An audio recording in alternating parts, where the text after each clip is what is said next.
अभी आपने कहा कि कृष्ण नाम का लेके आपको कोई कष्ट नहीं मिलेगा, राइट? अगर आप कृष्ण के शरण में जाते हैं तो आपको कोई कष्ट नहीं होगा, या जीवन में कोई कष्ट आने वाला है तो कृष्ण खुद हरण कर लेंगे। हमने ये तो नहीं कहा कि कष्ट नहीं आएगा। आपने ये कहा था कि अगर आप कृष्ण नाम लेते हैं तो 100% गारंटी कि अगली योनि आपको इंसान की मिलेगी, मनुष्य का मिल जाए। जी, ये गारंटी कैसे लेते हैं आप? स्वल्पम क्या है? स्वल्पम ही अपयस्य धर्मस्य त्रायते महते महतो विहार। भगवान गीता में इसलिए कह रहे हैं कि अगर थोड़ा सा भी आप इस मार्ग में पड़ेंगे, बड़े से बड़े खतरे से बच जाएंगे, कि कम से कम आपको मनुष्य जीवन तो प्राप्त होगा। शुचि नाम सुमताम गेहे योग भ्रष्ट भी जायते। तो भगवान गीता में ये कहते हैं अगर आप भक्ति पूरी भी नहीं कर पाते, थोड़ा सा भी कर लेते हैं भक्ति, तो क्या होगा? आपको ब्राह्मण परिवार में जन्म मिल जाएगा, धनी परिवार में जन्म मिल जाएगा, अच्छे घराने में जन्म मिलेगा और दोबारा भक्ति करने का अवसर प्राप्त होगा। और अगर मैं भक्ति ना करूँ तो? हाँ जी, अगर मैं भक्ति ना करूँ तो मुझे भक्ति ना करो तो कर्म के अनुसार चलना पड़ेगा। फिर कर्मणा देव नेत्रेण जंतुर्देहो भवते। मेरे एक जानने वाले हैं, पिछले 10 साल से वो डिवोटी हैं यहीं के, ठीक है? अभी 6 महीने पहले उनकी फादर की डेथ हुई थी। ओके, तो ये कृष्ण भगवान ने ये जो कष्ट उनको दिया, क्यों दिया? वो तो 10 साल से इनकी डिवोटी थे। हमने तो बोला ही नहीं कि आप कृष्ण भक्त बनते तो कष्ट नहीं आएगा, हमने नहीं कहा ये। कल के मैं क्लास में गई थी, नहीं, हमने नहीं कहा ये कि कृष्ण भक्ति अगर करेगा कोई कष्ट नहीं आएगा। उसको कष्ट आएगा, कष्ट करने की जो सहन करने की दृष्टि बदल जाएगी। जैसे कि एक व्यक्ति जो है सड़क पे जा रहा है और साथ रास्ते में बैरियर्स हैं, स्पीड ब्रेकर्स हैं, तो एक व्यक्ति ठेले में जा रहा है, दूसरा व्यक्ति मर्सिडीज में जा रहा है। तो मर्सिडीज में जा रहा है, वो भी उसी सड़क से जा रहा है, झटके उसको कम लगते हैं। कहने का मतलब यह है कि कष्ट जो है भक्तों के जीवन में भी आता है, सहन करने की शक्ति भगवान देते हैं। यानी कि जहां पे पांव कटना होता है वहां पे सुई चुभती है केवल आप। तो कष्ट तो आएगा ही आएगा, ऐसा कभी ना सोचें कि हम कृष्ण भक्ति में लग गए तो हमारे जीवन में कोई कष्ट नहीं आएगा। इनफैक्ट भक्त तो प्रार्थना करते हैं भगवान से कि हमें और कष्ट दीजिए। विपदा संता ता शाश्वत तत्र तत्र जगत गुरु भवद दर्शनम शायद पुनर्भव दर्शनम।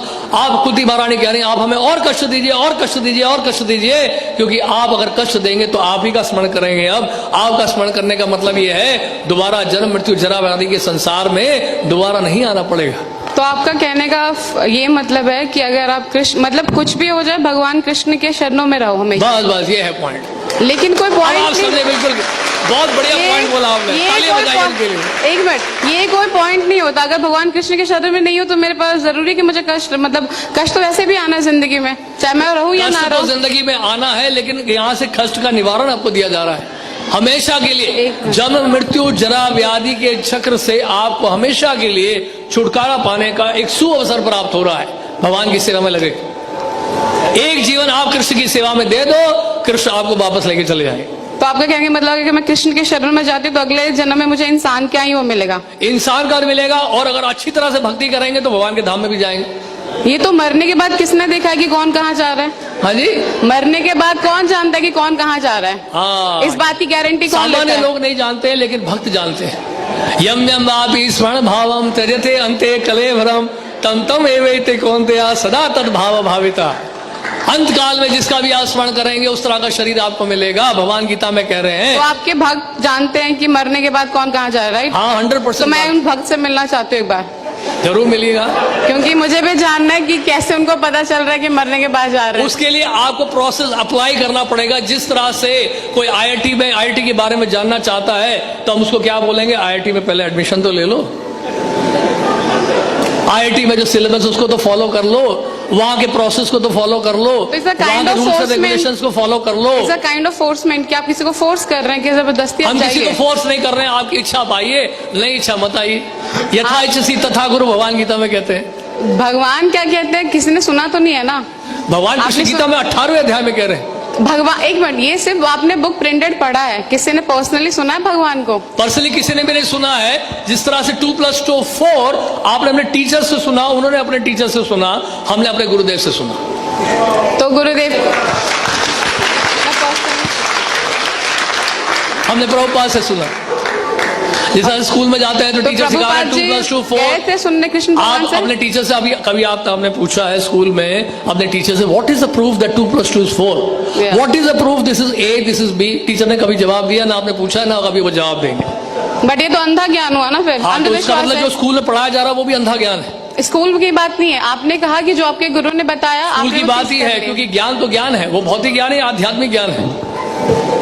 भौतिक ज्ञान में आप विश्वास कैसे कर लिए कि 2 + 2 4 होता है? आप कैसे मान लिए ABCDEFGHIJ है? आपने कैसे विश्वास कर लिया अल्फाबेट्स को? टीचर कहता है मैंने अपने टीचर से सुना, वो टीचर कहता है मैंने अपने टीचर से सुना, राइट? ये है सिस्टम ऑफ अथॉरिटीज को कहते हैं डिसेंडिंग प्रोसेस। इसी तरह से गुरु परंपरा के माध्यम से, एक प्रामाणिक गुरु परंपरा के माध्यम से हम जान पाते हैं भगवान कृष्ण की शिक्षाओं को। सबसे पहले आपको ढूंढना पड़ेगा कौन सी यूनिवर्सिटीज हैं बोनेफाइड हैं, कौन से स्कूल हैं जो रिकॉग्नाइज्ड है CBSE के द्वारा। उसी तरह से वैश्विक सिद्धांत को समझने के लिए, इस आध्यात्मिक ज्ञान को प्राप्त करने के लिए हमें सबसे पहले ढूंढना पड़ेगा कि प्रामाणिक स्रोत कहाँ कौन सा है जिससे हम भगवान कृष्ण के बारे में जान सकें। इसके लिए हमें शास्त्र पढ़ने पड़ेंगे। तो उन शास्त्रों में इस प्रकार से वर्णित है। और बताइए। बस ठीक है। अल्लाह